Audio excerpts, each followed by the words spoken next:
책을 스스로 안 읽는 저학년은 왜 스스로 안 읽는지부터 파악을 하는 게 중요합니다. 마냥 그냥 읽으라고 하면 아이들이 이해가 안 되는데도 읽다가 나중에 잘못된 읽기 습관도 들 수 있고요. 읽기 오류도 많이 생길 수 있어요. 그래서 원인 파악부터 하고 그 원인에 따라 어떻게 해야 되는지 오늘 말씀을 드릴게요. 우선 스스로 안 읽는 아이. 첫 번째 이유는 묵독이 아직 불가능해서 그런 경우가 있어요.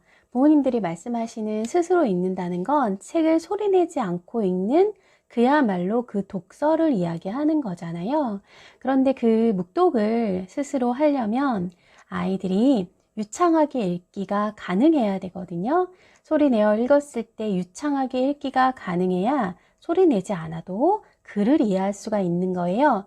예를 들어서 소리내어 읽을 때 하늘에 새가 있었지요? 이런 식으로 아직 더듬더듬 읽는 단계에서는 글이 전체로 보이지 않고 아직 글자 하나하나를 읽으려고 노력하고 있는 해독의 단계에 있는 거예요. 이런 경우에는 묵독을 시키면 안 돼요.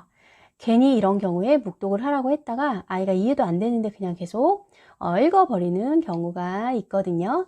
그래서 이때는 아이들은 자신이 글이 이해가 안 되기 때문에 혼자 읽을 수가 없어요 라고 정확하게 표현을 하지 못해요. 그래서 유창하게 읽기 안 되면 아직 스스로 읽을 때가 아니라는 것. 그럼 이때는 무엇을 해주셔야 되냐면 유창하게 잘 읽는 어른이 옆에서 읽어주시면 돼요. 근데 계속 읽어주시기 쉽지 않잖아요. 한 8대2 정도 비율로 어른이 소리내어 읽어주는 건 아이가 스스로 소리내어 읽는 것을 8대2 정도로 하시는 게 좋아요. 자, 두 번째는요. 묵독이 되는데 스스로 안 읽는 아이들. 그러니까 소리내지 않고 글을 읽을 때 이해할 수 있어요. 이런 경우는 이유가 두 가지가 있을 수 있는데 한 가지는요, 귀찮은 거예요. 말 그대로. 제가 조금 쉽게 표현해서 귀찮다라고 표현했는데, 저희 글을 읽는다는 거는요, 생각을 많이 하고, 에너지를 들여야 되고, 내가 가진 인지사원을 적극적으로 활용해야 되는 쉬운 일이 아니에요. 그렇다 보니, 묵독이 가능하지만 스스로 안 읽는 거는 어쩌면 되게 당연한 일일 수 있어요. 그럼 이걸 어떻게 도와주는가? 자, 첫 번째는요, 내가 글을 읽고 있구나. 내가 글을 읽는데 에너지를 많이 들여서 힘들다라는 느낌이 최대한 안 들게 하는 책을 주셔야 돼요.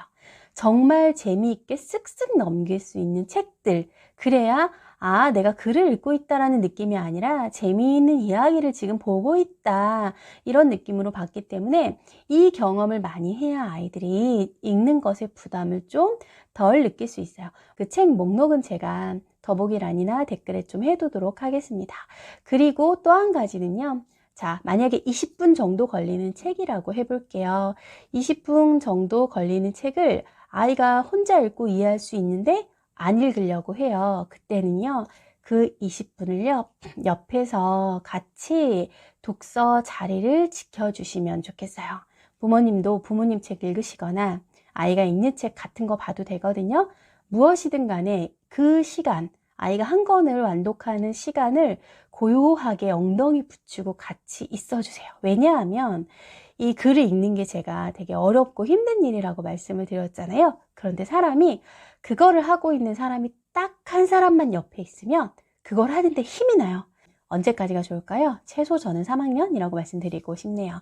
자, 그 다음에 세 번째. 묵독이 역시 가능한데 스스로 안 읽는 아이, 읽어 달라고만 하는 아이가 또 있어요. 아직은 부모님이랑 그냥 같이 읽고 싶어서 그런 친구들도 있어요. 부모님 읽어주시는 게 너무 좋은 거예요. 그 시간이 좋은 거예요. 그럴 때는요, 부모님도 읽어주시고 아이도 그만큼 양을 같이 읽으면 좋겠어요. 그러니까 한 권을 읽어주셨으면 한 권을 아이가 읽게 해주시는 거예요. 또는 아이가 읽어야 되는 책을 먼저 읽어주시면 또 좋아요. 그러니까 읽어주신 책을 또 읽게 하는 거예요. 제가 글자 읽는 거는 어려운 일이라고 말씀을 드렸잖아요. 그런데 부모님이 읽어주셔서 내가 그 책의 스토리를 대강 알아요. 그러면 내용을 대강 알기 때문에 글을 읽는 부담이 좀 덜어지거든요.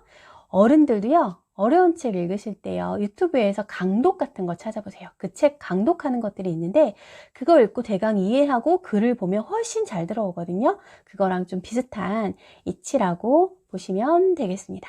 자, 아이가 읽어달라고 하는 건 다행히도 이야기의 재미는 알고 있다는 거예요. 이야기의 재미는 알고 있는데 스스로 읽기가 좀 힘들고 귀찮다라는 거거든요.